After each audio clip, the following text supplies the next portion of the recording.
ચોમાસાની ઋતુ શરૂ થતાની સાથે જ જળચર પ્રાણીઓ તેમજ સરીસૃપો રહેણાંક વિસ્તારમાં તથા રોડ રસ્તા પર આવી જતા હોવાની ઘટનાઓ સામે આવતી હોય છે।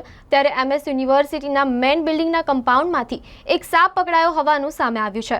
MS યુનિવર્સિટીના કોમર્સ મેઇન બિલ્ડિંગના કમ્પાઉન્ડમાંથી વાઇલ્ડલાઇફ રેસ્ક્યુ દ્વારા સાપનું રેસ્ક્યુ કરવામાં આવ્યું હતું। MS યુનિવર્સિટીના ડીન કેતન ઉપાધ્યાય દ્વારા કોલ કરી કમ્પાઉન્ડમાં એક સાપ છે તેવી વર્દી આપવામાં આવી હતી। વાઇલ્ડલાઇફ રેસ્ક્યુના કાર્યકર્તાઓએ સ્થળ પર પહોંચી સાપને પકડી પાડી વન વિભાગને સોંપવામાં આવ્યું હતું। આ કોમર્સ મેઇન બિલ્ડિંગ છે, તેનો કમ્પાઉન્ડ હોલ છે।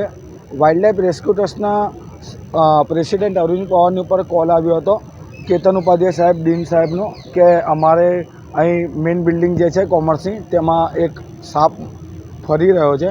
કોલ મળતાની સાથે જ વાઇલ્ડલાઇફ રેસ્ક્યુ ટ્રસ્ટના કાર્યકર્તા હું અહીં પહોંચી અને જોયું ત્યારે 6 ફૂટની ધામણ હતી અને તેને સહી સલામત રીતે મેં પકડી અને વન વિભાગની અંદર મેં સોંપણી કરવા જઈ રહ્યો છું। વાઇલ્ડલાઇફ રેસ્ક્યુ ટ્રસ્ટ, હાર્દિક પવાર।